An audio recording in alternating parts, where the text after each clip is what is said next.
In this episode of Fictional Hangover, we talk about waiting 16 years for an adaptation, calling out a liar and a traitor and a spy, and, say it with us, communication, in our discussion of Uglies by Scott Westerfeld.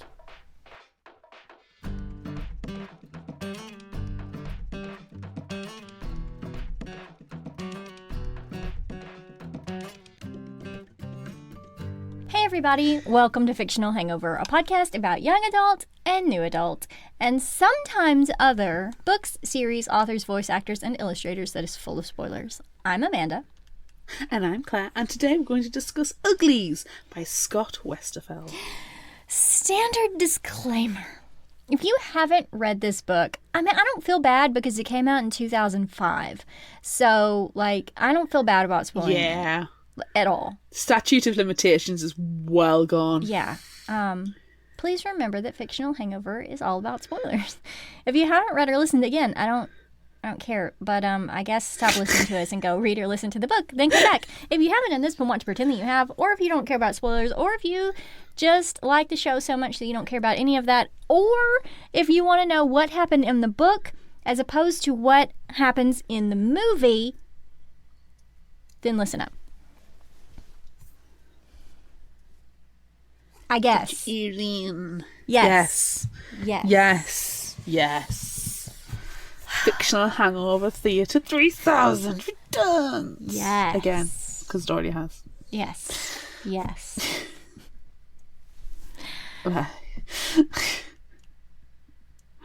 I don't know. I don't know either, because as we mentioned last time when we were talking about, this book coming up being the next one that we're going to talk about, this is a revisit.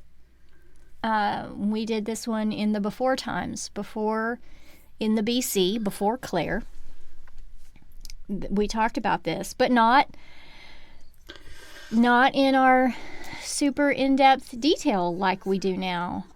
So a lot of good stuff was missing from that discussion. Is that your background information, or do you have something more? No, I do. I do have more. This is from a website called calebnation.com, and this is from March 2008. 84 years ago. I'm so old, I've turned to dust. I'll go and put talc in my hair again. Okay, so some of your works have been optioned for films, and I'm sure all your fans are eager for any tidbits. What's the latest news in 2008? Well, you're going to have to wait some time for a movie to come out. That's the best part. Listen to Scott Westerfeld's answer.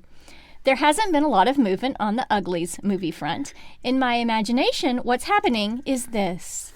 Whenever the producers talk to the bigwigs about the story, they get asked, wait a minute, you want to make a movie about ugly people? And things go downhill from there. But here's the beauty part. But in reality, I don't know what's going on. They never tell the writers anything. I'm waiting for someone who grew up with the books to get old enough to be a movie producer. Then we'll see some action. This was in 2008 and it is now 2024, so it must be true. Okay, so who has had 16 years to get this sorted? It's a teen book, so you were probably at least 13. Well, that's it. But somebody between the age of, say, 28 and 35, perhaps? So a younger and older teen at the time? Isn't that fantastic? This is an IMDb search. Yes. I'm not going to do it now because that's me gone for the next 5 minutes. Right. But I love it. I love it so much. Because I was trying to find an interview, roundabouts when the book came out. And I thought, oh my God, this is hilarious. This is hilarious. He has to wait until someone who read the book is old enough to make movies. And that is literally what must have happened. I love that, actually, because that is actually really encouraging, because it means that people who, you know, we read so many books and we're like, oh, I want to see this as a movie. But obviously we're stuck in careers, we're not in the movies. Netflix doesn't listen to us despite us shouting. Right. Netflix, you cowards! So we're kind of reliant on that other generation to read the book as well, love the book and be like, I'm going to go in the movies. Yes.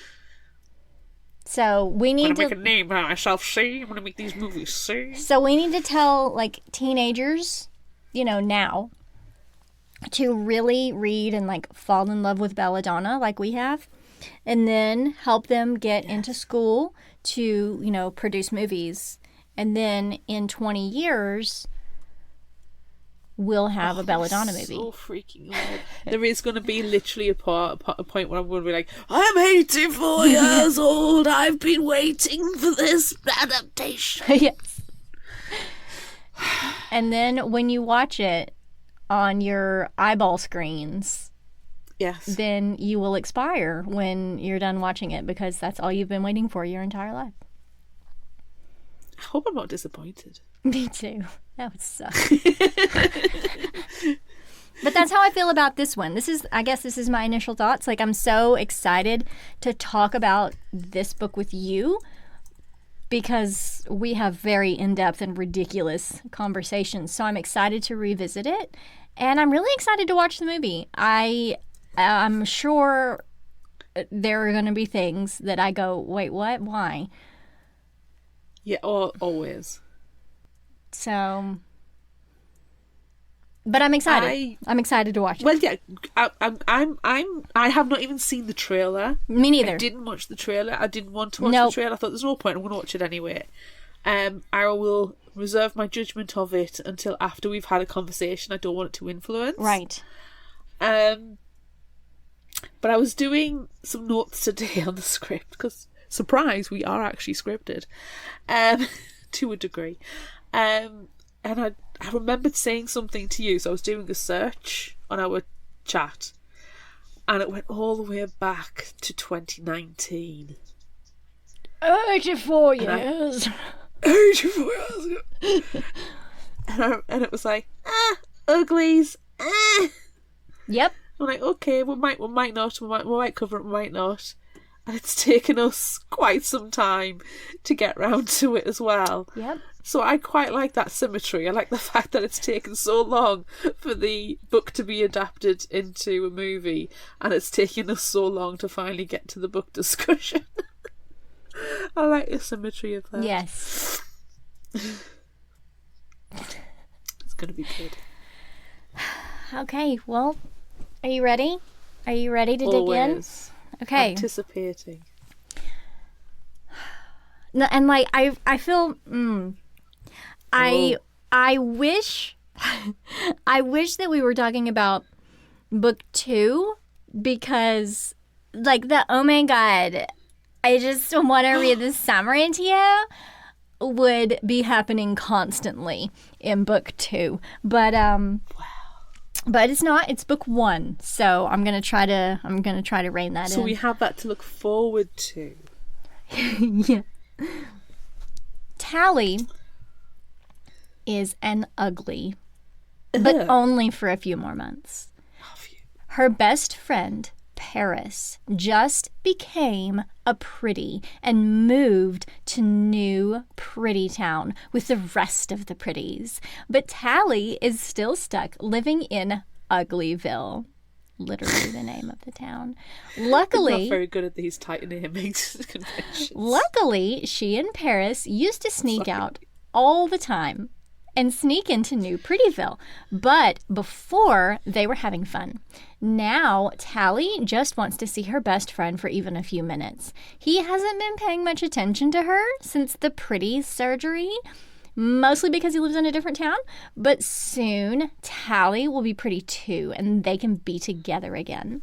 She manages to make it past several pretties, but that doesn't seem too difficult, as they are all so vapid and self-obsessed. A drum machine spitting out party masks drives down the street, and Tally puts one on, making her look like a pig.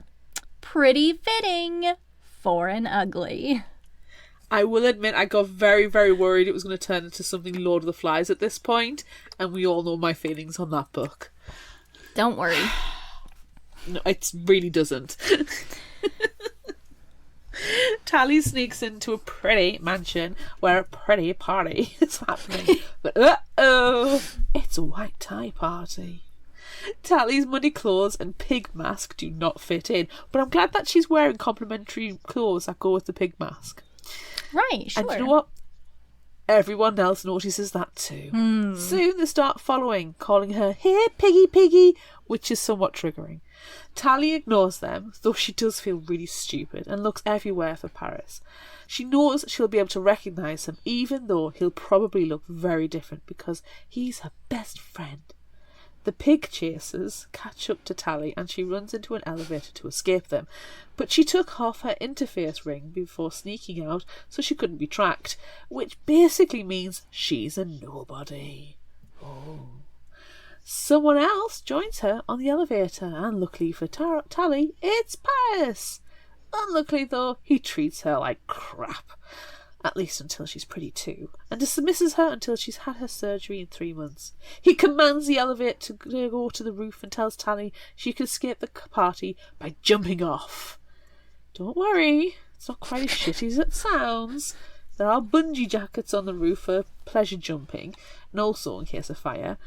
So Tally pulls a fire alarm, puts on a jacket, and jumps. Oh. I would not do that. Tally bounces down and through part of New Pretty Town and away from most of the onlookers. But because she pulled the fire alarm, there are wardens everywhere. Tally makes her way to the river, so close to Uglyville. But then she sees someone. Thinking it's a warden and that she's been caught, she apologizes, but the person is just another Ugly. Shay. Shay also snuck over into New Pretty Town, and now they're both stuck trying to get back home.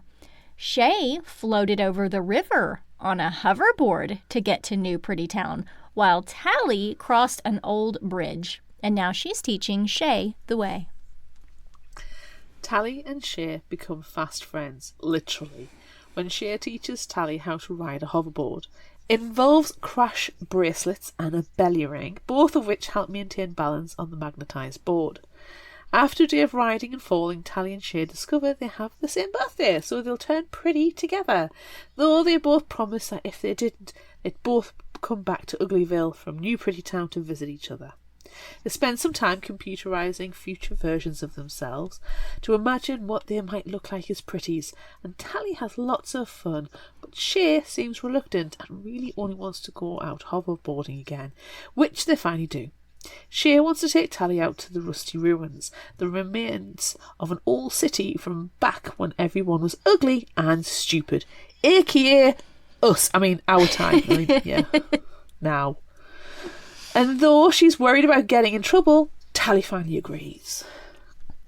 After boarding for a long time across the river, they finally make it to the rusty ruins. Tally has seen the ruins before on a school field trip, but being out here in the middle of the night on a hoverboard is different.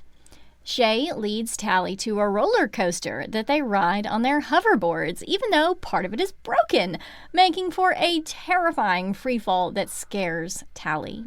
After their ride is finished and Tally has calmed down, she asks Shay who showed her the roller coaster, and she reveals that she has a friend, David, who did not have the pretty surgery when he turned 16 like they're all supposed to, and she wants to introduce Tally to him.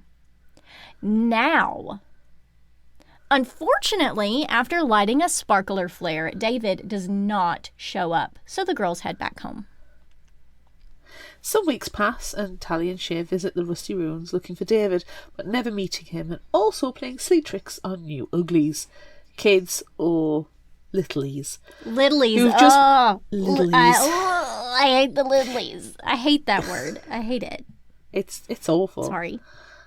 There is another one as well that I don't like. Crusties. Crumblies. Don't like crusties. Crumblies, that's the one. Crumblies. Ugh. Yeah.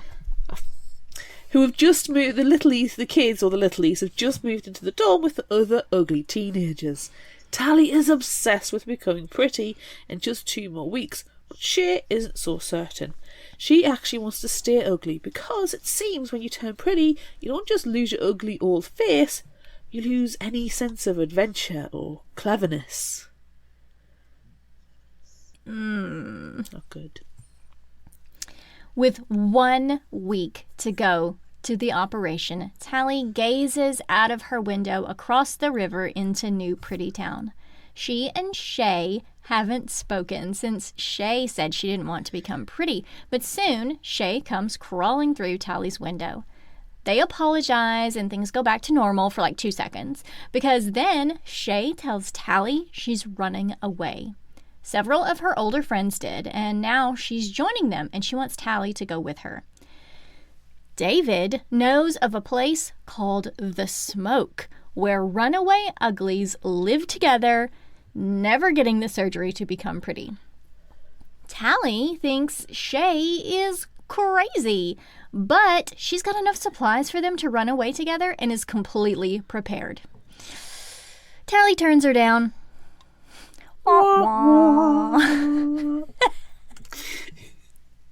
The day finally comes for Tally's operation. She spent this last week alone having imaginary arguments with Shay, convincing her to stay, thinking of the right things to say to convince her friend to become pretty.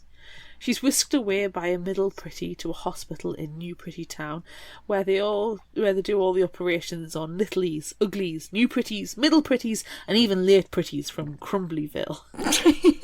In the hospital, a man comes to get her, and he's pretty, but like too pretty, scarily pretty. Oh my god. He tells Tally there's a problem with her operation and makes her follow him. Ooh. Just too pretty. The scary pretty puts Tally in a fancy hover car and takes her to another building where she is introduced to a woman called Dr. Cable. She is also scarily pretty, and she tells Tally that she needs her help with a special circumstance. That's capital S, capital C, special circumstance. Ooh. Finding Shay and the others in the smoke. Tally made a promise to Shay that she wouldn't say anything about her running away, but Dr. Cable tells her that if she doesn't help, she'll be ugly forever. Oh my god. No. Tally needs time to think, so she's sent back to the ugly domes where she feels like everyone is laughing at her, and she cries a lot. Her parents come visit from Crumblyville and try to convince her to help out with the special circumstance. And the specials, as they're called, the scary pretties, and even Paris comes to visit to convince her of the same thing. And he's able to get through to her. Tally calls Dr. Cable and says she'll tell them what they want to know. I just want to be pretty. Tally is taken back to see Dr. Cable, and she tells her about a note that Shay gave her before she left with instructions on how to get to the smoke if she changed her mind. The instructions are coded, though, and even though Tally thinks she can decipher some of the message, she pretends she has no idea what any of it means. Dr. Cable isn't convinced. She wants to send Tally off to the smoke following the directions Shay left for her and gives her lots of supplies like food and a sleeping bag and a cool new hoverboard. And she also gives Tally a necklace that has a tracker in it. All she has to do is activate the tracker when she gets to the smoke, and then everything will be fine. Lies.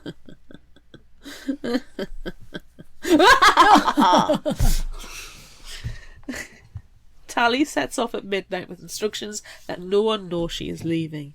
She follows Shay's vague and confusing instructions that lead her through the rusty ruins and into the wilderness, over rivers and flat roller coasters, aka railroad tracks, and to the sea.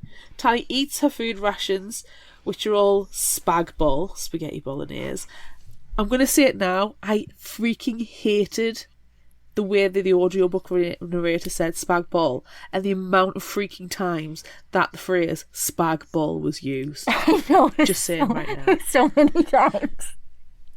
So many times. Anyway. And rests and bathes in cold water. But she kind of enjoys herself along the way until she hears something overhead and knows she's not alone. Then she sees the fire. The sound overhead is coming from a helicopter, though Tally has no idea what a helicopter is. And it's doing a controlled burn of a field of flowers that have completely taken over everything.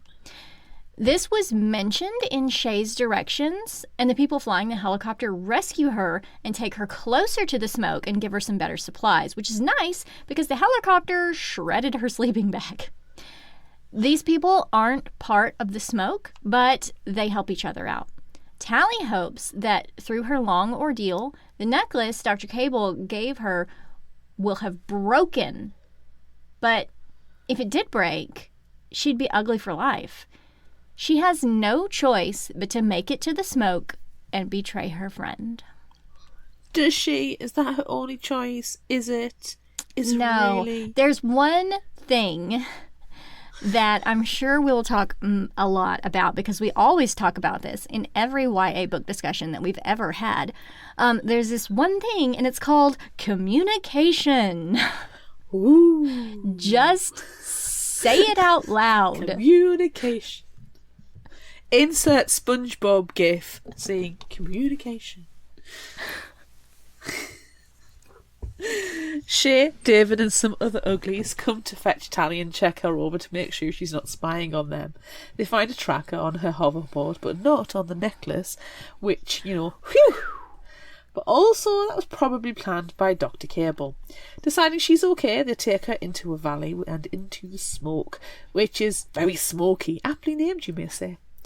Shay shows Tally around a little and then takes her to the library to meet the boss, a disgustingly old, ugly, just wrinkly and horrible and like 40 or something. Ugh.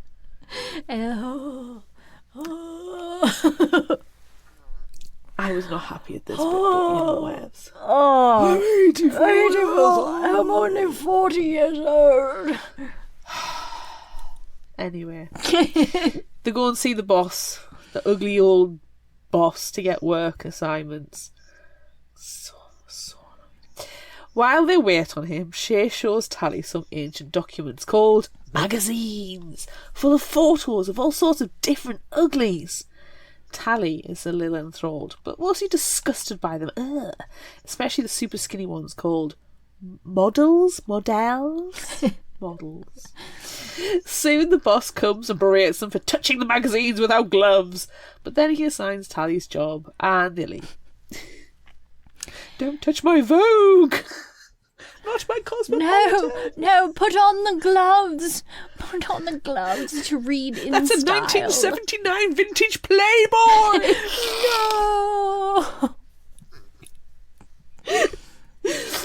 No! After lunch, in which Tally regales the Smokies with her valiant tale of her journey to the smoke, David and Shay take her to work, where they find railroad tracks that aren't useful to them and pull up the scrap metal to create new hoverboard paths. They also reuse the wood, which Tally appreciates because she was really worried about them cutting down real trees to chop up and burn.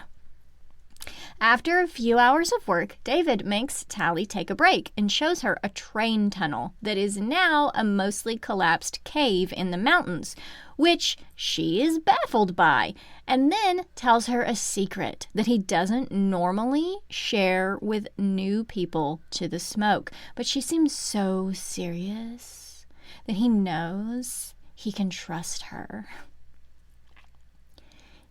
David didn't run away from Uglyville to the smoke. He was born there.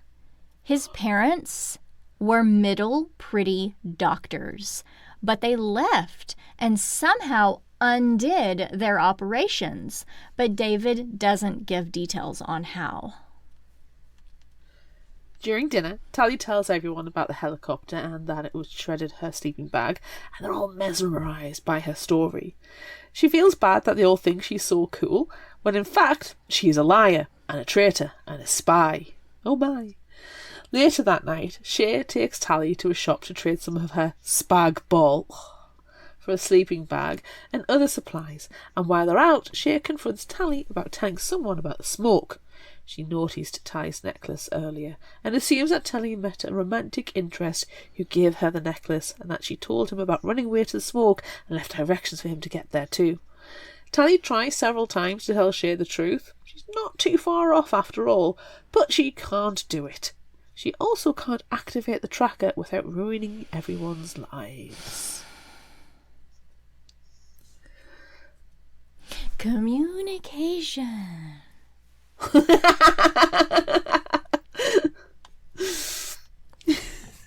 A little bit of time passes, and David gives Tally a pair of leather gloves that he made when he was younger, which is a big deal, TM.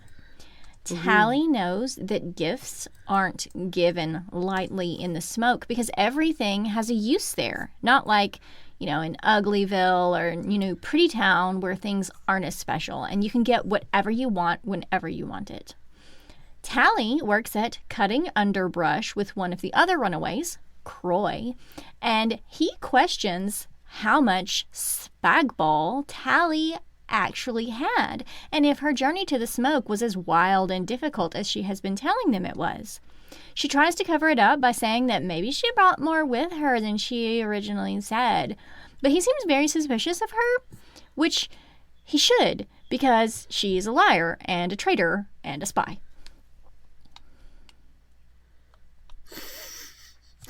During lunch, Shay is weird with Tally, and Tally is pretty sure Shay agrees with Croy that she's a liar and a traitor and a spy with all her spag ball. But it turns out that Shay is jealous of her because of David's gloves. Shay obviously has a crush on David, and David obviously has a crush on Tally, so Shay wants Tally to tell David about her romantic necklace, and she swears she will. Yeah, right, sure. Sure she will. Yeah. 100%. Liar! Traitor! Spy! Spy!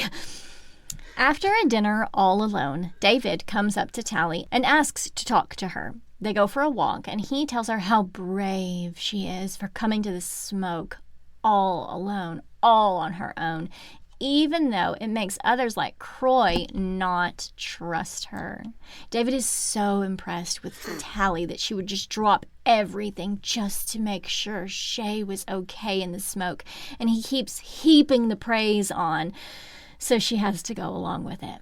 Plus, he's making her feel pretty tingly, and she even starts to think of him as pretty. She tries to tell him about her necklace, but like Shay, he assumes a love interest gave it to her, and he might be coming to join them in the smoke. And of course, she doesn't correct him because, you guessed it, she is a liar and a traitor and a spy. She tells David that Shay really likes him, but he says she's pretty loose with her interests and that she's not Tally. Then he invites her to meet his parents. Whoa! That is moving pretty quick, friend. Whoa! David's parents, Maddie and Az, live outside the smoke, and it has something to do with David being born away from the cities. But it's also so much more serious than that. After a little bit of bickering about exactly how serious it all is, they finally tell Tally that they were middle pretty cosmetic surgeons in the same city she came from before they left. They began doing studies about pretties and discovered that those who had important and or life-saving jobs were the only ones who were not vapid and self-obsessed. They decided to do brain scans and found lesions on every single one of those stupid pretties and realised that the dumbing down was part of the pretty making surgery and that they were told by special circumstances, who took all their research, that they were to forget what they learned. So they ran away instead. Yikes. Yikes. Yikes. Yikes. Tally asks Maddie and Az about how they undid their surgeries, and they teach her about the plastics that they use to redo pretty bone structure and then transform new pretties to middle and late pretties. They use a moldable plastic that is degenerative in those surgeries and created a pill that would break down the plastic, returning their faces to what they would have looked like if they stayed ugly, more or less. Tally starts thinking about brain lesions and how she and Paris used to make fun of all the ditzy pretties, but after his surgery, he was exactly like them. Then she thinks about how, as uglies, they all trade insults all the time without it bothering them, because as soon as they become pretty, all those insults will go away. The brain lesions would still be there, though, making them all mindless idiots. But controllable mindless idiots. Ooh. Later, on their way back to the smoke, David tells Tally she's beautiful, which she struggles to understand because, no, she's definitely ugly. But then he convinces her that her actions make her beautiful, and then they kiss. Tally regrets it because of Shay and her crush on David, and because she's a liar and a traitor and a spy. But David thinks she pulls away because of whoever gave her the heart pendant. Which, she is, but then she knows exactly what she's supposed to do. She rushes to a fire and throws the pendant into it, very dramatically, proving to David that she likes him and doesn't want anything to do with whoever gave her the pendant anymore. She thinks the burning necklace will break it, and special circumstances, and Dr. Cable will have no way of finding them without it. Yeah, she's totally wrong. Wrong. 100% wrong. Guess when you're going to find out. The next morning, specials are everywhere. The smoke is on fire, and Smokies are either trying to escape or are bound and captured. Tally. Who do we have to thank this for? Tally, liar, traitor, spy. Tally sees the boss hiding with a duffel bag full of magazines that he's trying to keep safe and a canister of pepper dust to use as a weapon. Tally ends up with the pepper canister and is meant to create a distraction so the boss can escape. Tally gets captured almost immediately, though she manages to pepper a special, but instead of incapacitating them, the special shrieks an inhuman shriek, calling others to help. Tally is handcuffed and put in with other captured Smokies, and Croy is there, thinking he was wrong for doubting Tally. Since she clearly put up a fight, she can't be at all a liar, a traitor, and a spy. Shay is dragged in soon after, and she knows Tally is responsible for the special's ambush. She knows that Tally stole David away from her. The specials scan each of the Smokies with plans to return them to the cities they ran away from, but when they get to Tally, they cut off her cuffs and congratulate her on helping them find the smoke. No! She destroyed the necklace! She didn't want any of this to happen at all! Wah, wah. The specials take Tally to the library to see Dr. Cable. Tally pretends to be on their side, lies about how long it took her to arrive in the smoke, and tells Dr. Cable that she activated the pendant the night before and hid it so no one would think she was a liar and a traitor and a spy.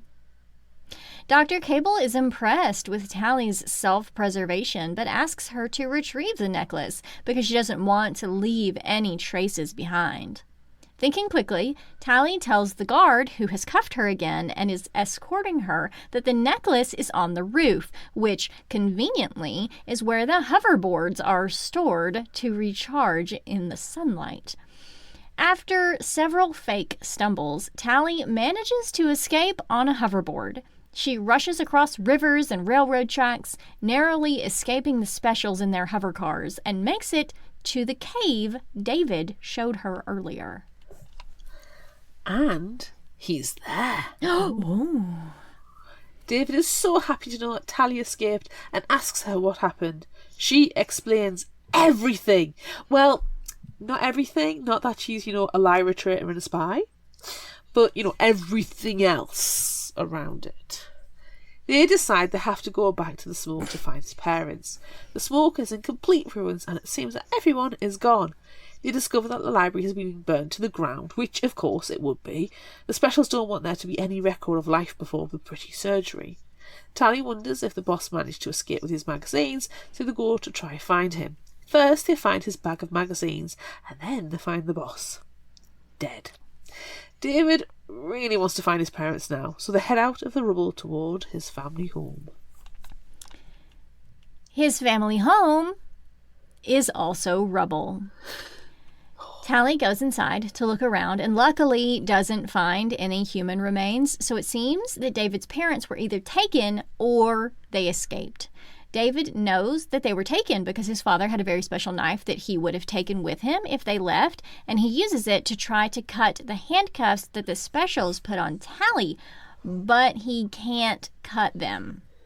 He notices that she has 2 sets of handcuffs on and that one has been cut. He questions that, but Tally can't tell him that the specials cut her first set when they took her to see Dr. Cable. That would mean having to explain that she's a liar and a traitor and a spy. She says that she cut them open on a rock. She may be a liar and a traitor and a spy, but clearly she is not good at it. David goes along with this and takes Tally to his parents' hideout where they kept supplies in case of this exact emergency. They have been preparing for this for a long time. Tally and David gather up all the supplies and head out on hoverboards for Tally City, hoping to make it there in time to stop the pretty operations that will surely be happening to the people from the smoke. Their trip will take them 10 days though, because they have to travel different routes and they have a lot of supplies. One time, when they stop to rest in the husk of a rusty city, they talk about what killed all the rusties. A virus that attacked petroleum and caused it to explode when it came into contact with oxygen. Well, that sounds horrible. Ooh. No, I don't like that. Yikes. No. Let's not do that. There's always something that ends major civilizations, and Tally asks David if he has any idea what would make their current civilization crumble. He's got an idea. After several more days of travel, they make it through the rusty ruins and Uglyville to the Special Circumstances building. There's not an easy way in that wouldn't get them caught, so they decide to launch themselves from hoverboards and land with bungee jackets that they go to the art building to steal. They get their jackets and then work on a plan to get the specials out of Special Circumstances so they can try to rescue their friends, if any remain unpretty. Luckily, they spot some uglies trying to summon David in the rusty ruins with a sparkler, just like Tally and Shay did not much more than a month ago. The uglies there agree to help.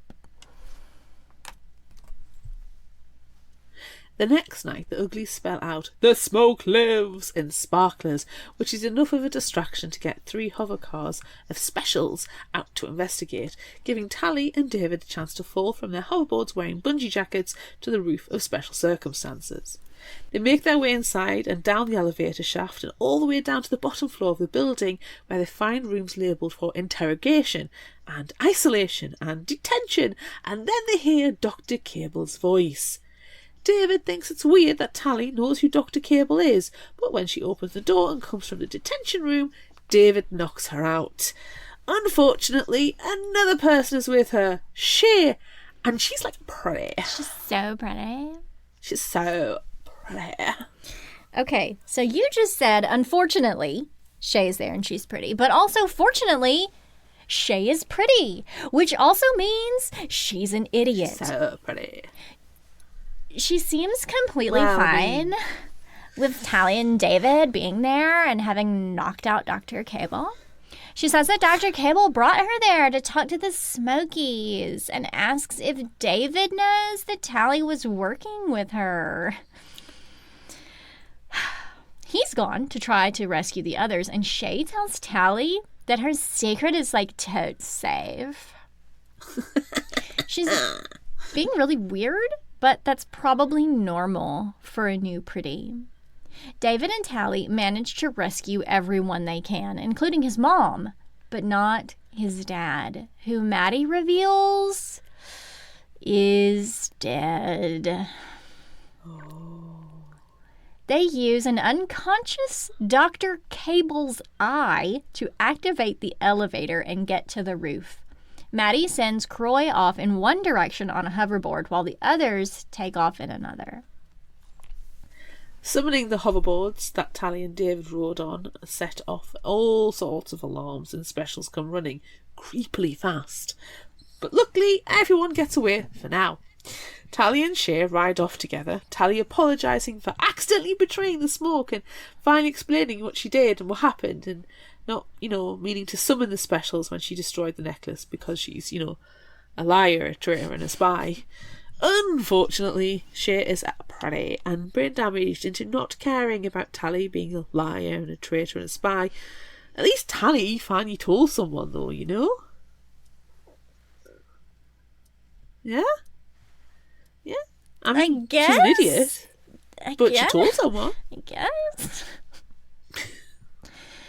They all meet up again the next night in the rusty ruins, and David tells Tally that Maddie was able to disable the tracking part of a tablet she took from Dr. Cable and gets lots of the information she and her late husband were working on, plus information about the lesions and turning pretties into specials. And also, more about the actual lesions, all of that work that they did and everything that they've done. Now she has all of it, so it's fantastic. Yay! It's so nice when you get your research back. Right?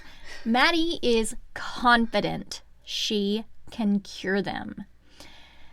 After some time, Maddie makes some pills that she's 99% sure will cure the lesions. And all the while, the remaining couple of Smokies rescue Uglies and bring them over to their side. And also, all the while, Shay complains about being surrounded by Uglies and not being able to take a shower or go to parties.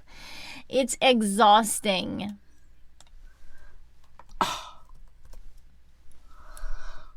Tally wants Maddie to give Shay the pills to cure her brain, but Shay is happy being pretty and doesn't believe that the lesions are real. Maddie refuses to give the pills to Shay without her consent. After all, she was a doctor and she took the Hippocratic Oath. Tally tells Maddie that she can test the pills on her. She will turn herself in, become pretty. David can rescue her from New Pretty Town, and then Maddie can give her the pills. David is furious. He doesn't want Tally to turn herself in, so she finally tells him the truth about being a liar and a traitor and a spy. He storms off, but hopefully he'll come around to the plan and rescue Tally eventually. Maybe. Finally, Tally, with some help, writes herself a letter explaining everything about her ugly desire to be brain cured after she becomes pretty. She and Shay leave the rusty ruins and head back into town and are immediately caught by the authorities. Tally proudly declares who she is and that she wants them to make her pretty. Oh my god. Make me pretty. My name is Tally and I want to be pretty. I'm so ugly, make me pretty. Please make me pretty. And I turn it down. What else? Oh. All right. There it is. That's the end. That's the end of book 1. So everyone process all of that information you just got and see if you can comprehend it. My god, go get surgery or something. Oh my god. Let's go get so much better. Let's go get a lesion. Oh yeah, toads. Lesions are so hot right now. Let's get a lesion in our brain. Yeah. Listen to this promo, I guess. I don't know. And now we're back at it. I don't know. Hi, this is Leah Stuhler, creator and host of YA Book Chat podcast. If you love reading young adult books and chatting about them with your friends, then head on over to my podcast and take a listen. Each episode, my guest and I chat about a different YA book. We start spoiler-free and then head into our spoiler section where we dive into the mysteries of each book. And we do it with laughs and fun along the way. You can listen to YA Book Chat on Apple Podcast, Spotify, Stitcher, iHeartRadio, and wherever you get your podcast. And now, back to the show. I don't even know. Oh my god. Oh my god. Like, whatever. I just remember, I know that I said this at the beginning, that I wish that we were talking about book 2, because in book 2, you know, like, obviously Talon's a pretty, and so there's lots of vocabulary words. It's like, oh my god, it's so bubbly. Bubbly is like cool, but like better because it's bubbly. And I just want to use all of that terrible slang, but I can't because that didn't happen in this book. So I have bubbly. vague recollections of you talking about that in the before times. And I think my facial expression, which is no good for audio, obviously, so this is for the Patreons, was Yep. like the full double chin was coming out and Yep. everything. Like, Yep. ugh. And like everything was hyphenated, which I did do that in this last paragraph with her ugly desire and her pretty making and her brain cursing, because everything is hyphenated like that. I am not going to be able to physically read that book. Right, let's get back to Uglies. Let's get back to Uglies. Let us get back Uglies. to Uglies. Wow. This was my first time reading it. Yeah. This is not my first go round. That is the end of my statement of fact. End. Period. Wow. I did not like Tally. Nope. Tally is a liar and a traitor And a traitor. and a spy. And a spy. Did not like her. Care no jots for her. She frustrated the life out of me. And it wasn't because, you know, she was saying how ugly the boss was and they're only in the 40s and I'm like... That was She's painful, brainwashed. though. That was painful. It was Yes. painful, but this is a YA dystopian future.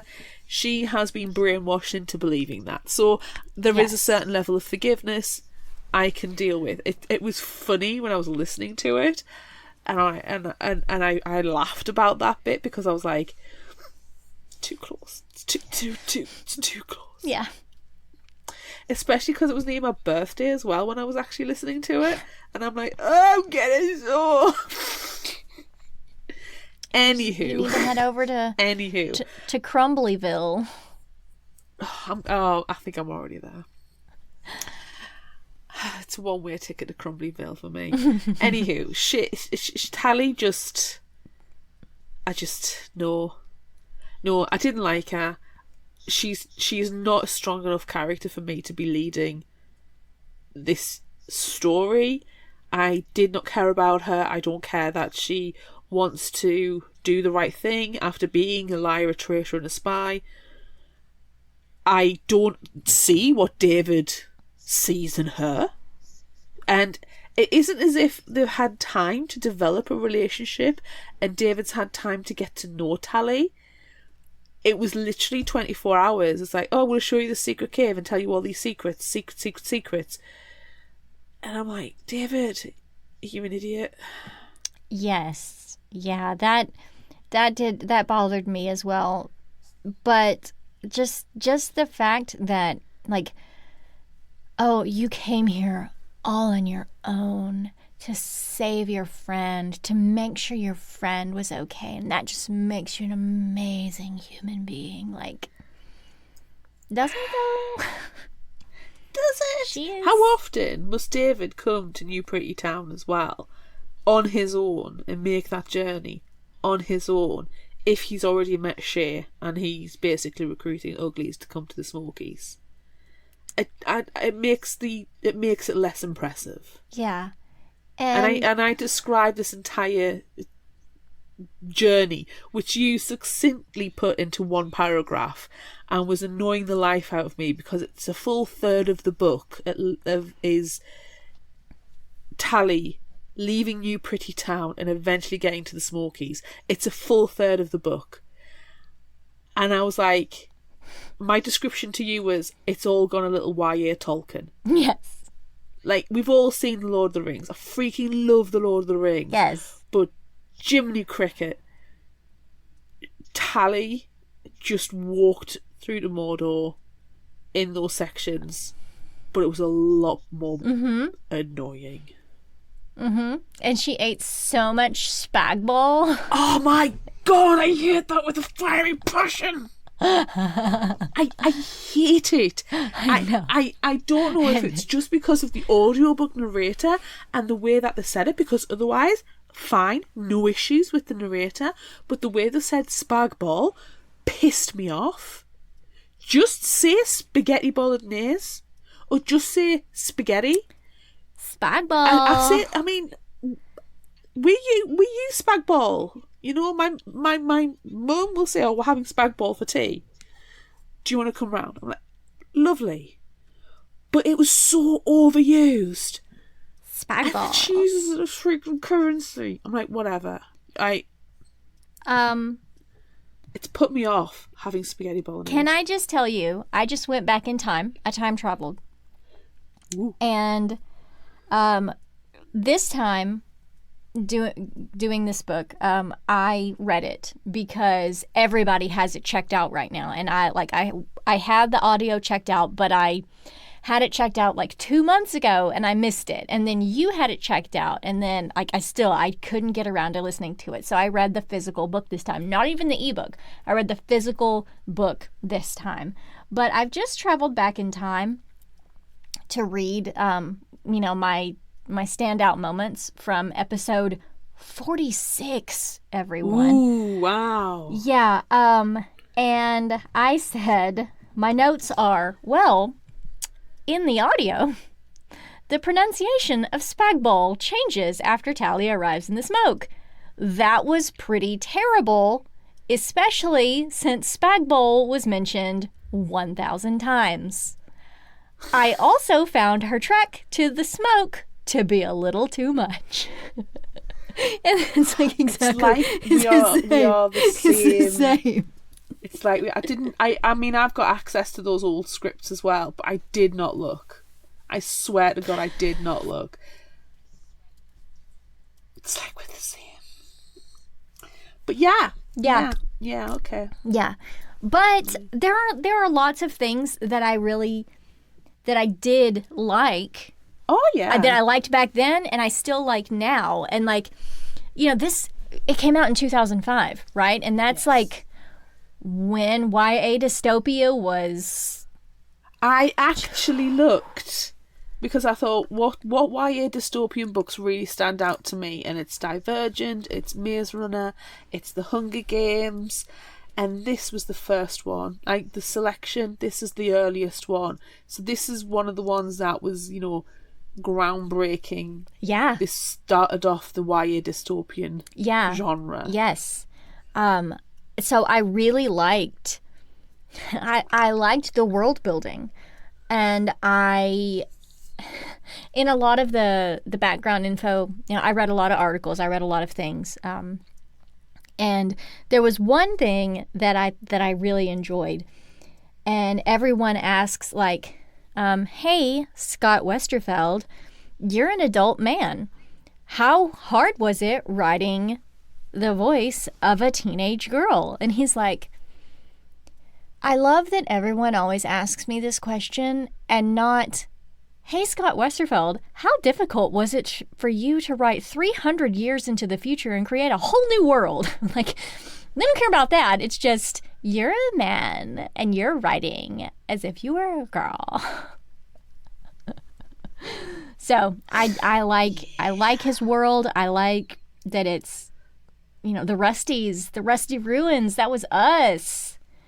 We are the Rusties. Tell us about it. Yeah. And I liked that I like the bungee jackets, and I really liked when Tally broke into the mansion at the beginning and then, had to escape by plummeting off the roof. And then she's just like bouncing around in a little jacket. Like, that's fun. I really liked completely. that. Yeah. I think the stuff that really just made me kind of like laugh in a kind of manner is things like it being called Pretties and Uglies and Crumblies and Crumblyville and Uglyville and New Pretty Town. It's all so superficial and pretentious. Everyone is and really annoying and irritating. Yes. But it's supposed to be, because that's the dystopian future that we're living in, where it's vapid and it's all surface based. Yes. So the conventions have to be simplistic for the stupid pretties. Yes. It has to be that surface level. Right? So the fact it's stupid and it's ridiculous and funny to me. Right. Is good, because that is the world that's being built, and you get the picture and you get the sense. Instant images come to mind. You're like, yeah, okay, so we're living in New Pretty Town now. Wow, that's vapid. Yes. Yeah. Pictures painted perfectly in that, like that.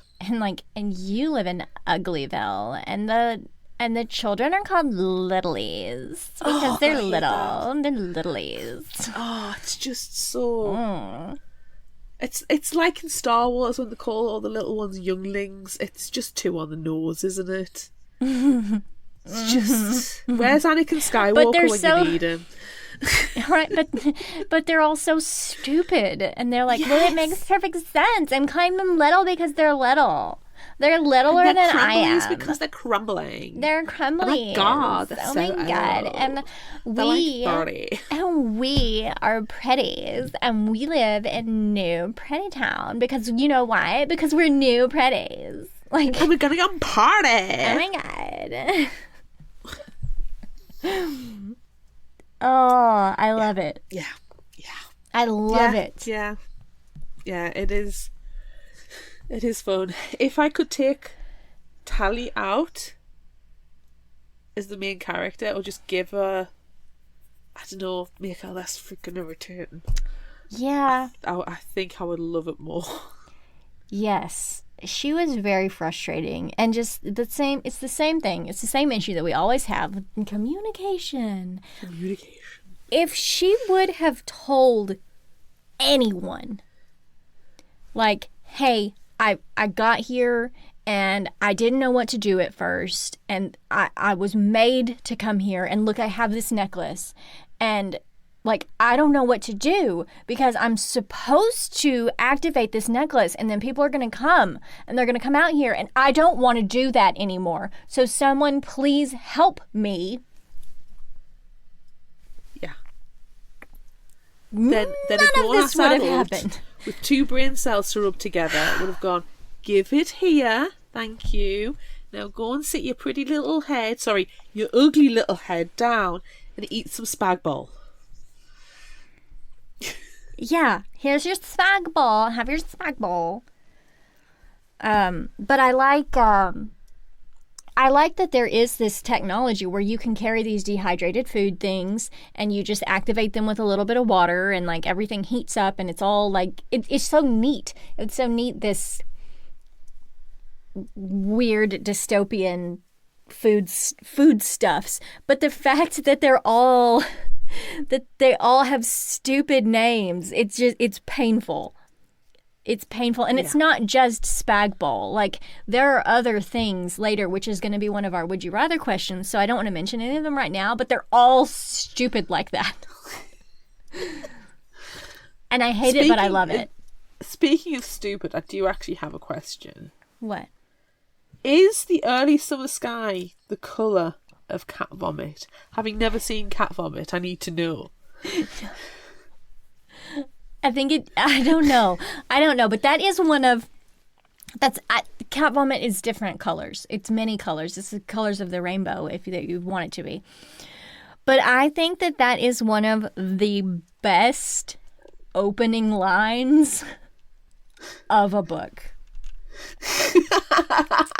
The early summer sky was the color of cat vomit is literally the first sentence in this book. I honestly feel like Scott Westerfeld And had a cat and he was sitting down and typing and the cat just vomited. He's like, yep, there's my first line. There it is. There it is, right Yes. there. Yeah.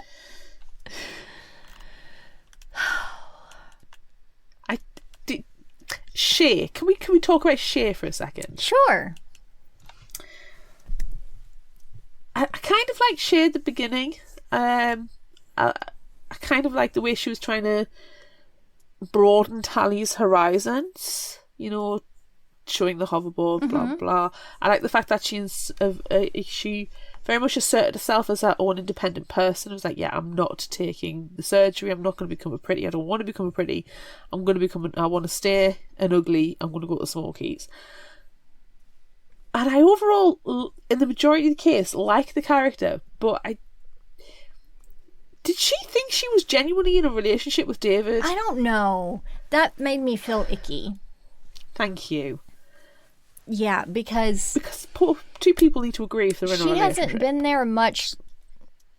Yeah, and she hasn't been there for much longer than Tally, which, I mean, like you said, David and Tally immediately, like, let me tell you all my secrets. Let me tell you everything important. Like, that was fast. Meet my parents. That was really fast for me.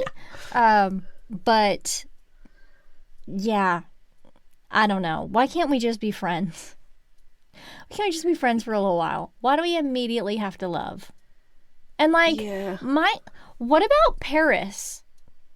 Because Tally, in the beginning, like, to me, it was the same with Shay and David. Like, I think that Tally thought that she and Paris were in a relationship. Yes. But yes, 100%. Yeah. Oh. I do feel like Tally is forgetting about Paris. Oh yeah, who's Paris?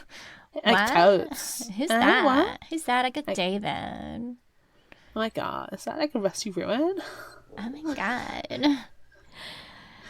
Yeah. I did like the brain lesion thing though.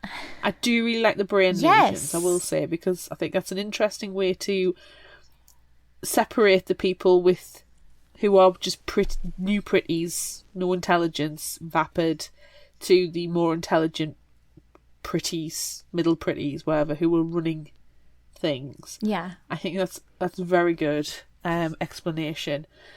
So yeah, I think that's I'm interested in that. Yes. I'm interested in what's going wrong around the world. I'm interested in how to take the civilization down, because it's a YA dystopian future and that's what always happens. I don't care about Tally.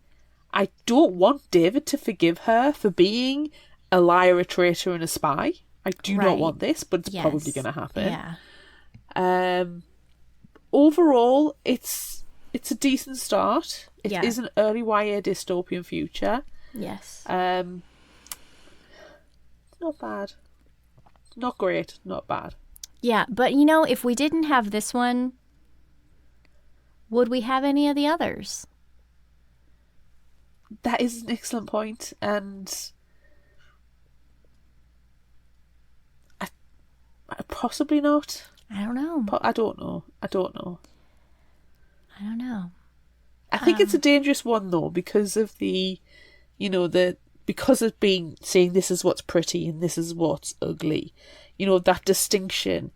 And it is mentioned in the book how back in the olden days, in our times, there was that, the bullying took place and people who looked different, and it was what you were you ostracized for, or you made the changes for, and it kind of sort of mentions that's why things had to change, why people had to be all not made exactly the same, but made their best physical self that it could possibly be.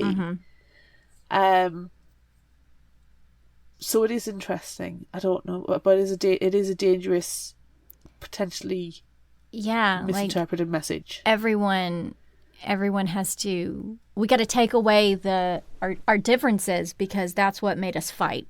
That's what caused wars, bullying and stuff. But then there's something also with the pretty surgery, which if we continue on with, look, I'm going to say trilogy. There are 4 books, but the 4th one doesn't fit in at all, and it's weird. I don't even think Tally's in the 4th one at all. It's completely different characters. It's very different. So no, but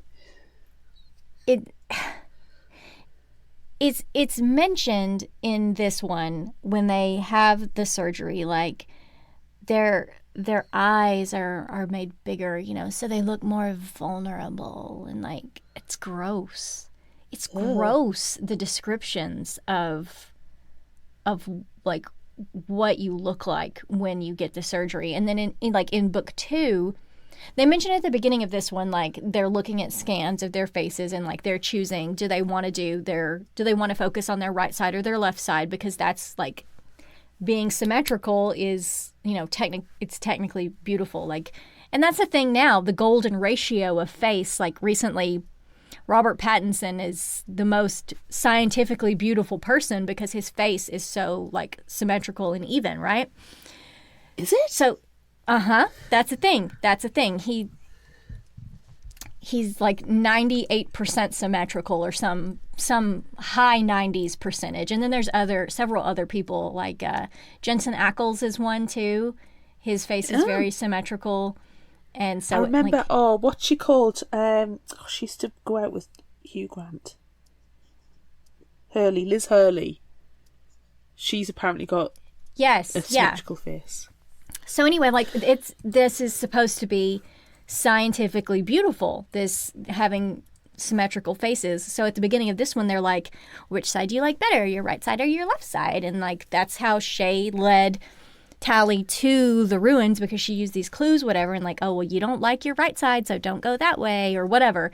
But it goes into more detail in the surgery and stuff in book 2. So I kind of want to continue it. I want to see what you think about it, but I think this is another one of those where we've got so many other things that we want to talk about, and new books coming out and things that we need to discuss. But I think this is going to be a fill-in later on. Yeah. And it could be months down the line, but... Yeah, I think November we've pretty much plotted out. October we've pretty much plotted out. We might have a gap at the beginning of December to do the second one. But yeah, I definitely think it's... I want to go on. Yeah. I'm not burning to read the second one. Yeah. I think if the series was just being released now and we just picked this up as the first one, I'd be quite content where I am, and I'm content enough to wait for the next one to be released. Sure.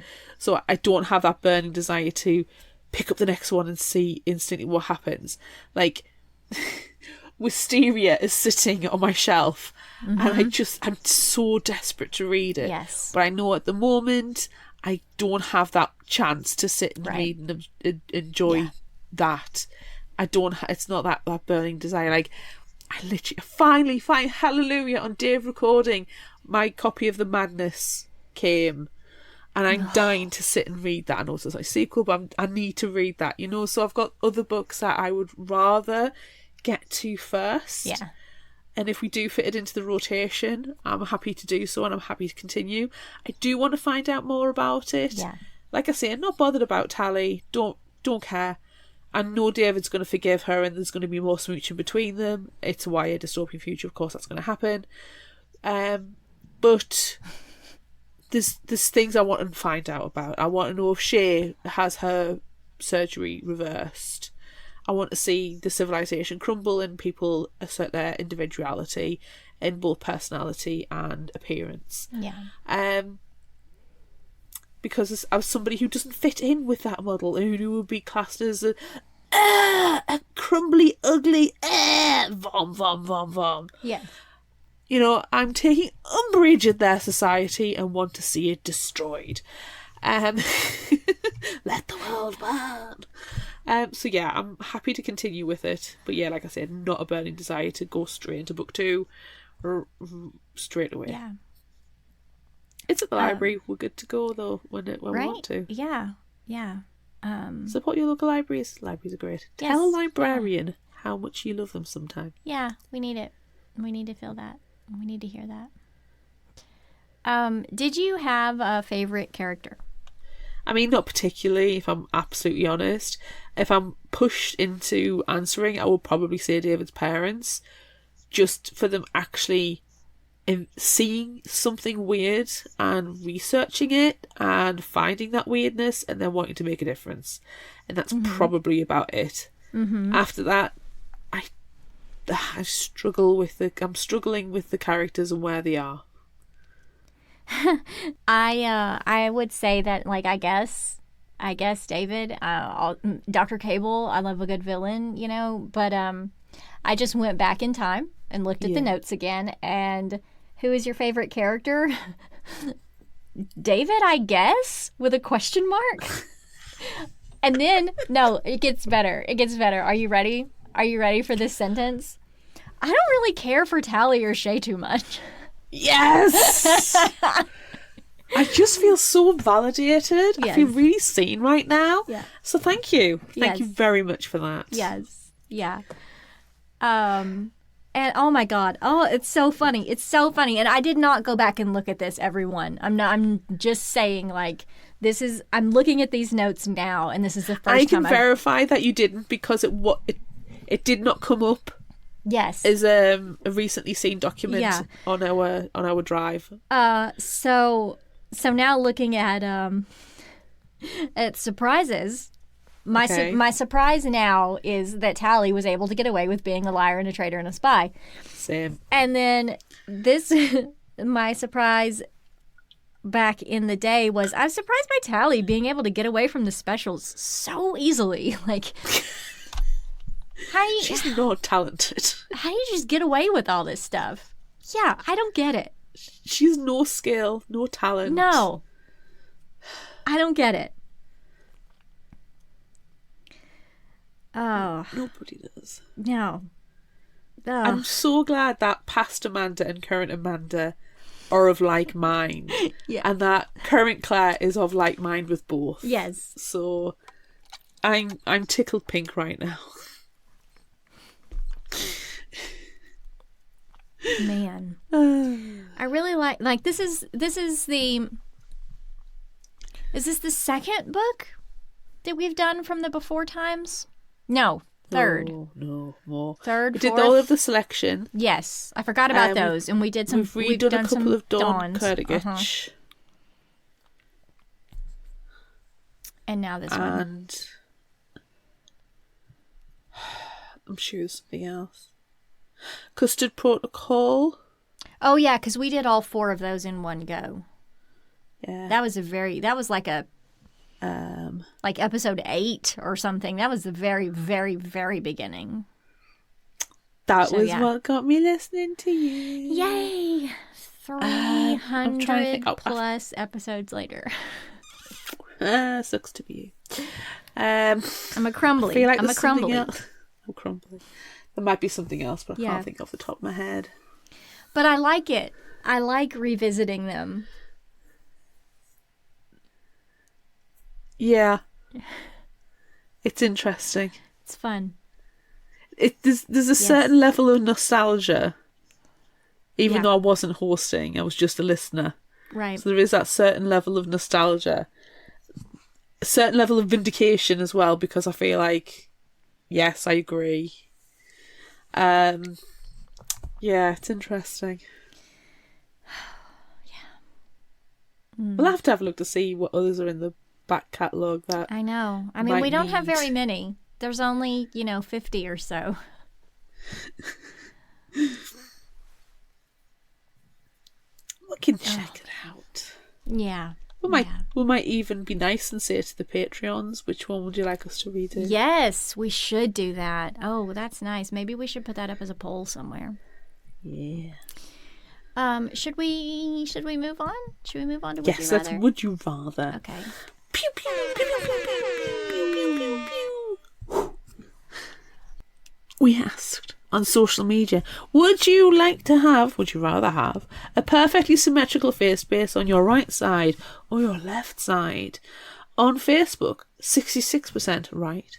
On Instagram, 75% right. On TikTok, 100% right. And on Threads, 100% the right side. Wow.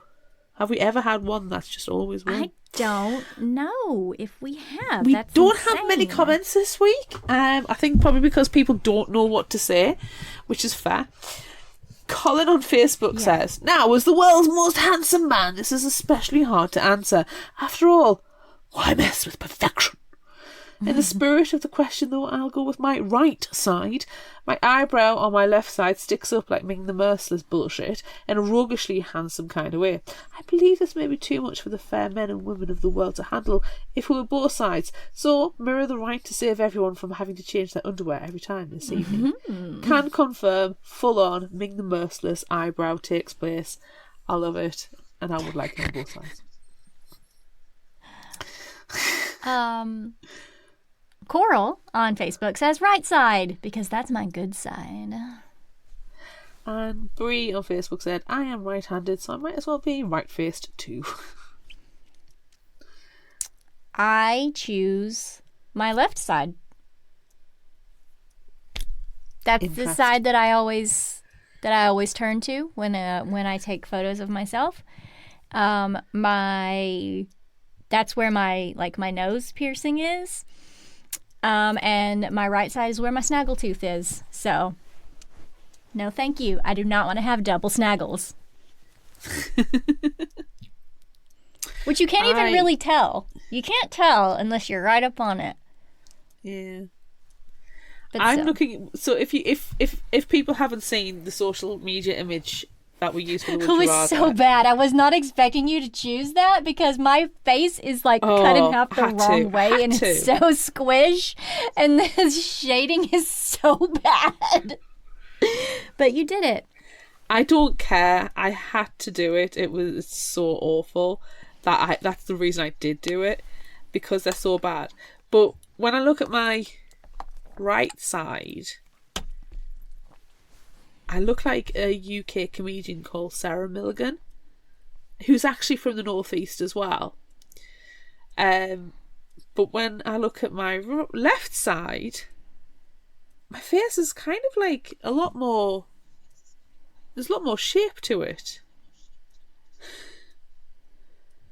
It's weird. Yeah, when I'm looking at mine, my poor edits, by the way, that I sent you and you still used them and it's horrible. My right side, my head is shaped like a trapezoid. Like my forehead is so wide.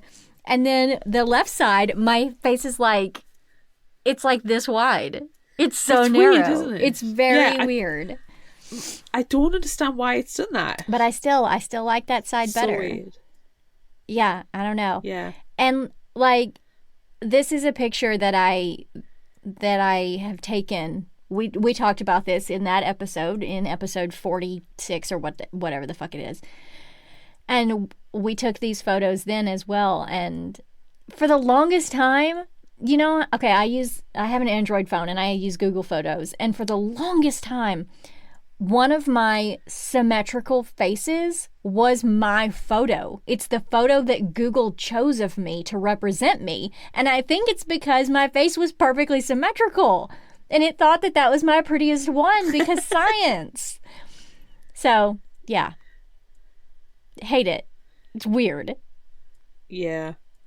I'm going to delete these from my phone now. I don't need to look at them ever again. No, and also now my Google Photos, it groups the photos together. If I take a whole bunch of them back to back to back, it puts them all in one, and then it picks the top one. And in this case, it picked my weird narrow face. That's the top pick. And then the other one is there too with my giant forehead. When I go on our Google Photo Drive, the picture it's got for me is when we did the Cynthia Murphy cosplay with the scar. Yes. Why? And then the one for you is a picture while we're recording, I'm sure, and you look just so delighted by something. You're like, and I'm like, it's just so weird. Why are you picking that picture? Why? Why is it that one? I don't know why. Anywho. That's so weird. Anywho. It's very funny. So yeah, I look like Sarah Milligan on one side, the right side, so I'm not picking that one. She's a funny comedian, but I don't need to look like her. So I'm gonna go left side. Double mullet. Yes. Nice. I'm pleased that I have matching eyebrows in it though, because I don't naturally have matching eyebrows. Like one is slightly that is a nice higher thing than the other, and you know it's just I've got a scar on one side, so I'm enjoying the matching eyebrows. Also, yeah, when I took these pictures, I'd like literally been in the shower like a very short period beforehand, so my hair is still dripping wet. Yeah. It's not the most attractive. Oh wow. Yeah. So you need to change that Google believes in the science of symmetry. But you know what? Google is also misogynistic, and especially on the docs. Yes. And just arbitrarily changes the words to completely weirdness. Yes, it does. Yes, so it does. Google can go and have an operation and get some brain lesions. Yes. Okay. Let's move on to our next question. So I want to ask you, this is like a lot of times when we do our Would You Rather questions, it's kind of in order throughout the book, because obviously when we're working on these and we're so in depth and pulling out all this stuff from the summary, like we come up with questions as we're doing the summary. But this one happened toward the end, and we learn it from David's mom. And she's like, yeah, we undid our surgeries, but we were able to keep some of the important things, like perfect vision and impervious teeth. Wow. I want to see them bite through some shit. So would you rather have perfect vision or impervious teeth? Impervious teeth. I wear glasses. I know my vision is not perfect. My eyesight is both long and short-sighted. Not to a massive degree. I could, in theory, if needs be, not wear my glasses, but I'd get horrible headaches and blah, blah, blah. But I'm really curious about the impervious teeth, because I'm so worried that I would accidentally chip a tooth. Like, I have a filling on one front tooth that I got from work stress, because I was biting my nail so much that my nail went and split into my tooth and popped it off. Perfect rectangle. Oh. You can't. They did a fantastic job filling it in, and you can barely see. I know it's there, so I can see it. I will try and send you a picture. Okay. But I've always got that worry that's going to happen again. Yeah.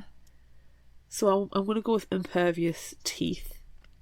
Yeah, I would like to have impervious teeth too. Like, I just want to bite random stuff sometimes. I've got this drumstick, like an actual drumstick, and I just kind of want to just into it right now. Yes. If I had impervious teeth. Yeah. Yeah. And, like, I feel like if I had impervious teeth, they would also... I could fix my snaggle. I could fix my snaggle tooth. And I don't hate my snaggle tooth. It's not that bad. But, I might like to fix it. Yeah. It's something. Yeah. Yeah. And I've already had laser eye surgery. So, yes. It's not perfect, because my vision was really, really bad before. But, like, I don't have to wear corrective lenses or anything. So I feel like I already, quote, have perfect vision, even like a pretty version of it, because it was lasers, lasers into my open eyes, which is fantastic. So I feel like I have to choose impervious teeth. Also, it's teeth. It's a teeth question. So teeth. Yeah. I think I look better with glasses than without as well. Yeah, I know you with glasses. So if you didn't have your glasses, who are you? Who is this? Alexis last week. Yes. Where's your scar and Where's my powdered hair? my powdered hair on my bed sheet. My bed sheet's back in the box.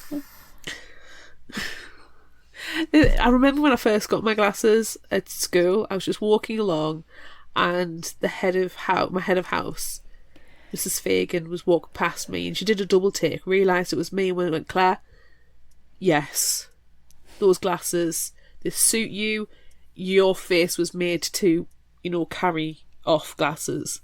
So I can wear a hat. I have a head for hat. I have a very good head and face that works well with hats. And I think I have one that works well with glasses.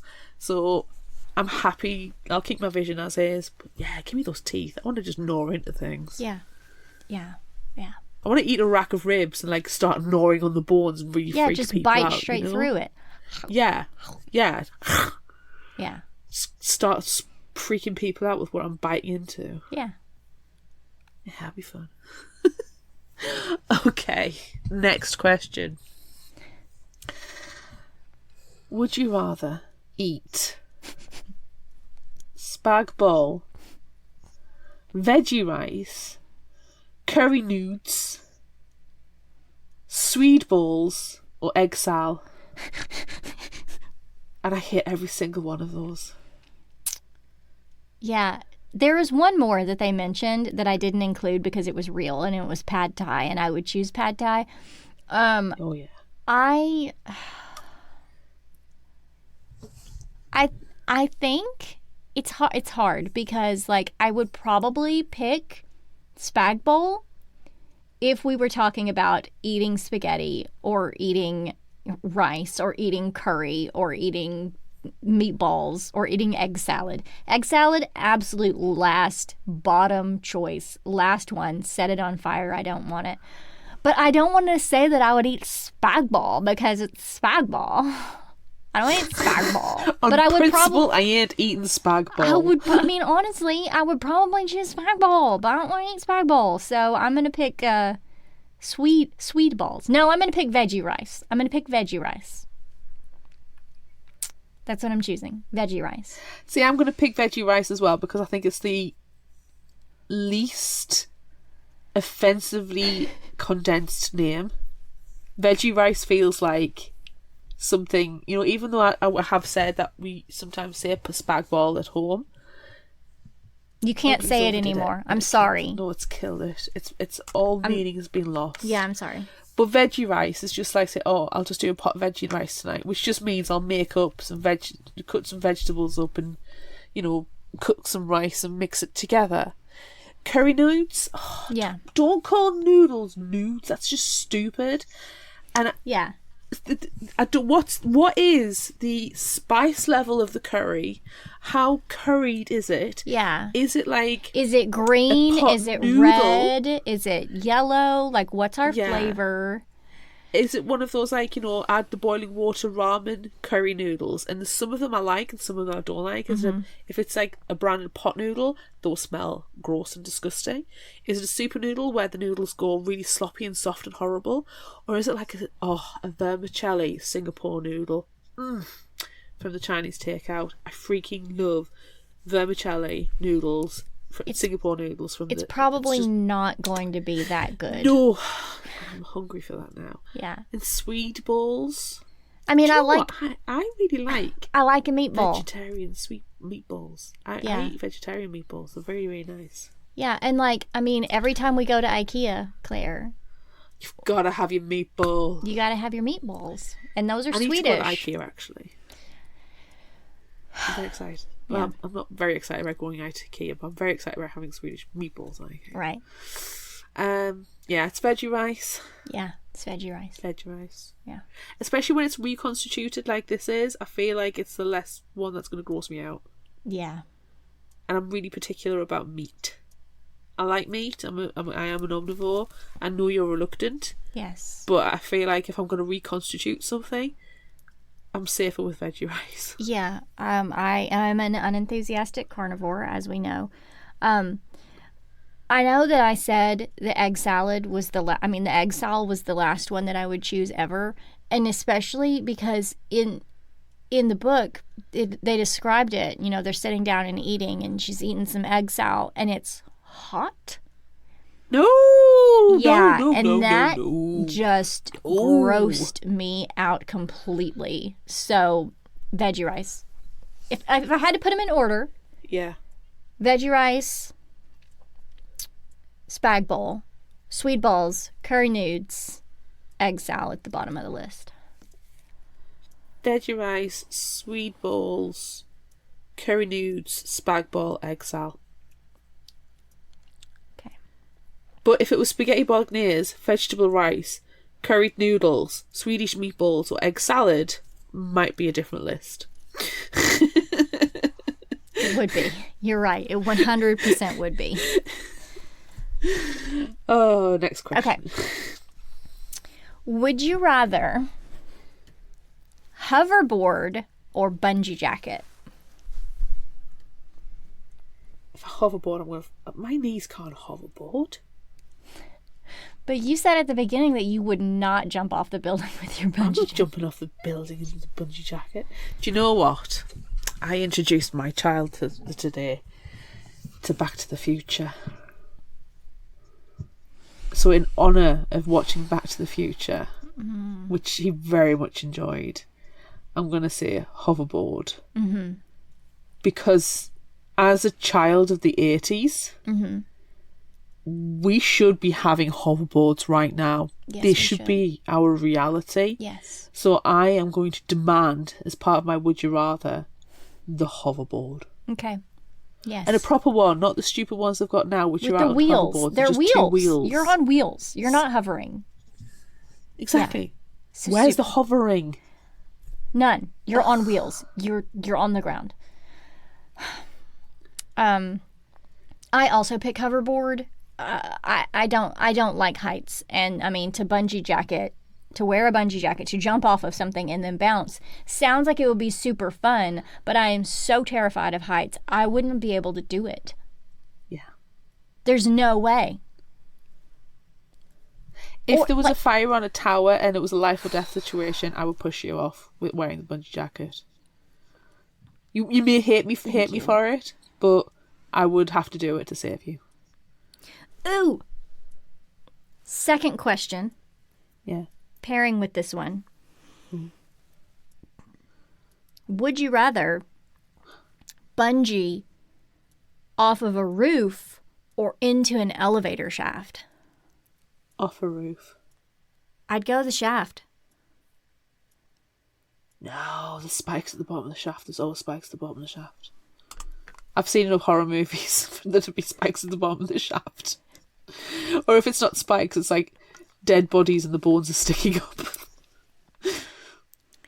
Or the elevator comes up to meet you while you're jumping down, and then you just go... Or you finally land safely, you think, oh, whew! And then the elevator lands on top of you. Yes, and you get squished between the elevators. Yeah. I don't think that's how elevators work, but... No, not at all. Yeah. Okay. Last question. Giving it back to you. Would you rather... This is a horrible question, so it's very on brand. Would you rather have a friend with brain damage, a la the lesions from Operations, the Pretty's operation, or one that hates you? I think what we need to consider is, if Shay was your friend, she's just had a pretty operation, how annoying is it going to be like surrounded by a valley girl all the time? Yeah, that would... Oh. I think, really, the question that we need to think about, really and truthfully, is consent. Did we consent to having the brain lesions? and having the brain damage. Because, like, you know, Shay, they wanted Shay to take this cure at the end. And she's like, no, I don't wanna. Oh my God. I'm not gonna do that because I like going to parties and I like being pretty. So I'm not gonna do it. Like, so we couldn't force her to take this cure, right? But she would still be pretty. She just wouldn't be stupid anymore. But I don't know. I think it's hard to decide with this. But I think if Claire, if you told me that you wanted to be pretty and you wanted to have a lesion in your brain, I would try to talk you out of it. But, like, if you said that's what you wanted to do with your life, I would let you do it. Yeah, you should support people. Yeah. And I don't want you to hate me. But, you know, if you have the brain lesions, you'd be too stupid to hate me. So... Fine. I've just got this image of like just putting you in a closet. I'm just like, right, I'm just gonna put you there. Look at this pretty picture, and like it's a just hanging there kind of cat fall like holding on picture, inspirational poster, and I just close the door on you. I'm like, oh thank God, I just need 5 minutes peace. And Claire, oh my God, this closet doesn't have handles on the inside. How do I get out? Oh, I've left the building at this point. I've gone to the coffee shop. Claire, I've looked at this cat for 5 minutes. How do I get out of here? All right, I'll come home and let you out. I can't get out. And then I don't know how to open doors. Claire, I don't know how to open doors. The door's open. Oh my God. You just take a step forward. I don't know what to do. Do you want to go to a party? I'll drop you off at a party and you can wear a mask and eat some egg sal. Oh my God, let's go to a party and eat some egg sal. And then I'm just going to like push you out of the car while it's still moving. This is where you're going to willfully push me off the roof. I've got measurement. Put this bungee jacket on. Or don't. Just... We're going to practice going on a bungee jacket. Whee! Yeah. If you have... I'm going to take the friend with the brain damage on the assumption that you have voluntarily become a pretty. Yes. Fully understanding that you're going to be dumb and vapid, but on the understanding I get to take the piss. Sure, that's fine. If that's not there, we have no deal. Okay. I like it. Okay. I like it. And then if you want to reciprocate, it's fine. Put me in the closet, put me in the bungee jacket and throw me off the building to get rid of me for 5 minutes. Claire, I don't know how to open the closet door, but I put you in there. I'm sorry. I don't know what I'm doing. It's okay, I'll open the door myself. Push. Oh my God, hi, it's Claire. I'm not actually in the door. I'm in a room. I'm just watching TV. Oh my God. My biggest concern is the hubby always says, if there's ever a character that I just cannot stand, and you will never get me to like them in a book or on TV series or movie, is a stupid female character. If they're stupid, I cannot abide them. And quite viciously of me, I can't abide stupid people. Not naive people, not people who are learning, not people who are, ignorant. It's stupid people. Yes. So... What's worse, though, is a willfully ignorant person. Oh. Oh. Yes. Yeah. Should we move on? Should we move on to favorite final thought I think quote? we need to. Okay. What do you got? I'm just going to give you a couple. Okay. It wasn't forgiveness, just brain damage. Shrug. Shrug. No, you're still a liar, a traitor, and a spy. We're not freaks, Tally. We're normal. We may not be gorgeous, but at least we're not hyped up Barbie dolls. But you are now. Oh my god. I am now, Toads. Just look around, catch your flies. Ah. What have you got?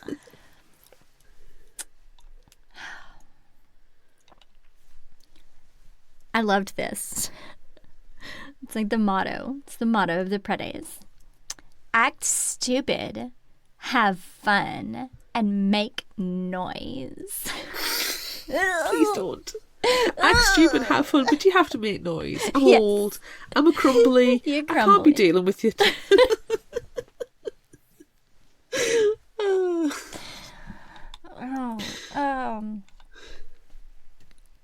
Okay, so this one is very serious, and I appreciated it. What you do, the way you think, makes you beautiful. Yes. And that was a good line. Not the fact that your nose is perfectly straight and your eyebrows are totally on flick. Right. And then finally, haven't you ever done something just because a mysterious stranger intrigued you? No! Oh my god. No. Do you know what? No. It's because I have listened to true crime podcasts and I know what happens to these people. Murder. Oh my god. Can't be dealing with it. Okay. Can't be dealing with it. If you liked this, try this. What do you pick? I'm going back to the archive, to a YA dystopian future that we once visited. We're back on episode 55. So this is not long after I joined. And it's Unwind by Neil Schusterman. And there are some similarities, YA dystopian future and stuff. So the summary from Goodreads. Connor, Rissa and Lev are running for their lives. The Second Civil War was fought over reproductive rights. The chilling resolution, life isn't viable from the moment of conception until age 13. Between the ages of 13 and 18, however, parents can have their child unwound, whereby all the child's organs are transplanted into different donors, so life doesn't technically end. Connor is too difficult for his parents to control. Rissa, a ward of the state, is not enough to be kept alive. And Lev is a tithe, a child conceived and raised to be unwound. Together, they may have a chance to escape and to survive. So it's YA dystopian future. There's some there's the running away theme, and there's the medical operation theme, and there's teenagers having to go under the knife. Yes, that's another one that I would like to continue the series. Definitely. I didn't read any more past the first one, so neither did I. I kind of want to because it's so weird. It was good, and your nurse cosplay was freaky ass. Yeah, that's so funny. And this was the first episode I ever wrote a summary for as well. Is it really? Yeah, I'm sure it was. Because I only just joined on fairly early on. Yeah. And yeah, I'm sure this is the first summary I wrote. Wow. I know. Memories. So long ago. So, because we're all crusty and crumbly. We are crumblies. It's all gone a bit sepia-toned memories. Yes. Yeah. Anywho, what have you got? Okay, so I am also traveling back in time a little bit. This is one of my favorite, and I've mentioned it, I know, many times before. This is another Scott Westerfeld, and he wrote this one with Margot Lanigan and Deborah Biancotti, and it's called Zeros. And I want us to talk about this series so much. But it's an old one, so do we have time to work it into the schedule? Who knows? We just make a theme about it. Right. Don't call them heroes. But these 6 Californian teens have powers that set them apart. They can do stuff ordinary people can't. Take Ethan, aka Scam. He's got a voice inside him that'll say whatever you want to hear, whether it's true or not, which is handy, except when it isn't. Like when the voice starts gabbing in the middle of a bank robbery. The only people who can help are the other zeros, who aren't exactly best friends these days. Enter Nate, aka Bellwether, the group's glorious leader. After Scam's SOS, he pulls the scattered zeros back together. But when the rescue blows up in their faces, the zeros find themselves propelled into whirlwind encounters with ever more dangerous criminals. And at the heart of the chaos, they find Kelsey, who can take a crowd in the palm of her hand and tame it, or let it loose as she pleases. Filled with high-stakes action and drama, Zeros unites 3 powerhouse authors for the opening installment of a thrilling new series. And I love it. I love it so much, and their powers are bonkers. So it sounds really fun. I haven't read that one. To be fair, I think this is actually the first Scott Westerfeld one I've read. I think it was my first Scott Westerfeld too, and then I read Zeros later. Cool. No, I read Zeros first. Lies, Amanda, lies upon lies. Oh my God, lie! You're a liar, you're a traitor, and you're a spy. I am a liar and a traitor and a spy. God damn it! Shocking. Okay, do you have a new and indie spotlight that YA dystopian future? Actually, no. I just got this one. Oh, 2 weeks ago maybe, and the email that I got was talking about book 3 in this trilogy, but it's called Ugliest, and I was like, what the hell? We are about to record Uglies, and you're sending me a book called Ugliest. Excuse me. Uglies, Ugliest. So I had to look into it, and at first I want to say, it's a tenuous link, title based, really, only because this one is very, very serious. It's very heart-wrenching. But I went back to book 1 because I don't want to share the summary for book 3. That's too spoilery. Yeah. So I went back to book 1. It's the Art of Being Ugly trilogy. It's by Kelly Vincent. And book 1 is called Ugly. It's ugly, uglier, ugliest. So ugly. Here's the summary that for that could one. get confusing.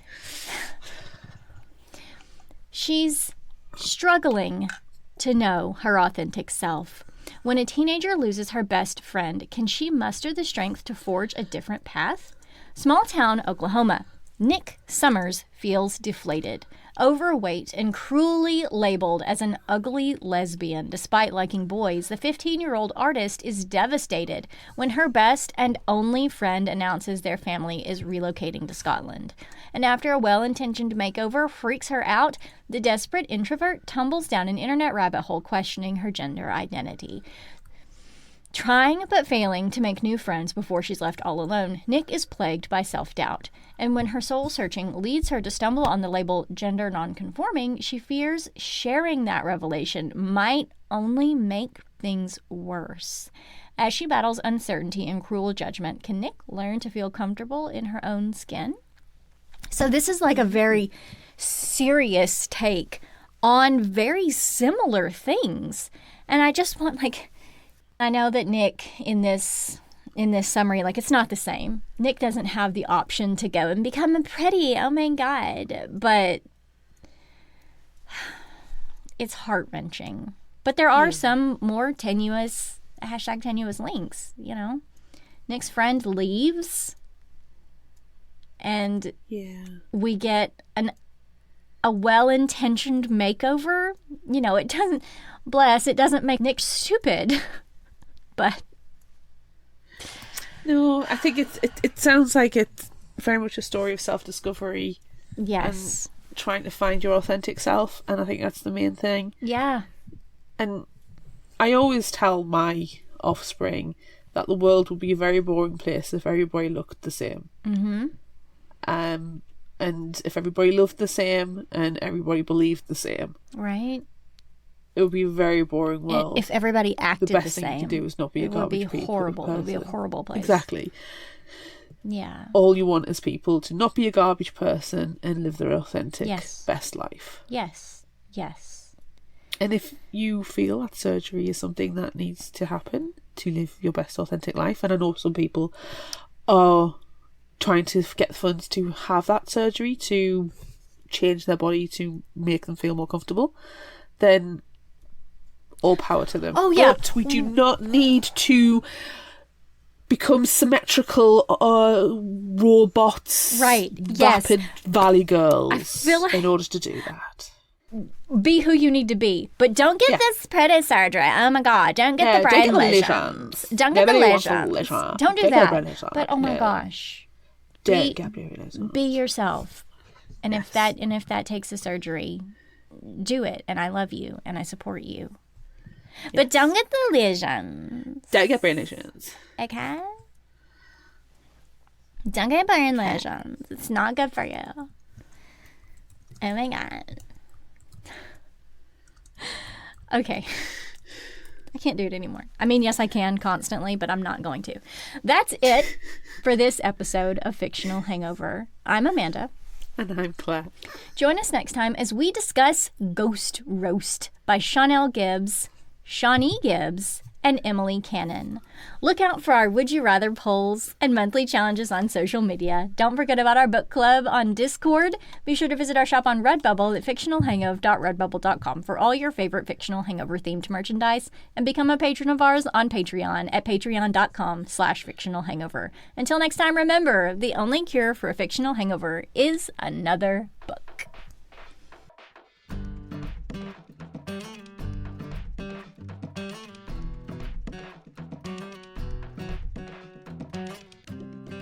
You can find us at fictionalhangover.com. Follow us on Instagram, Threads, TikTok and YouTube at Fictional Hangover. And find us on Facebook at facebook.com/fictionalhangover. If you like this episode, check out our others and be sure to rate, review and subscribe so you don't miss out. And finally, special thanks to Liz Emerson for our music. You can find her on Facebook and Patreon. Thanks for listening.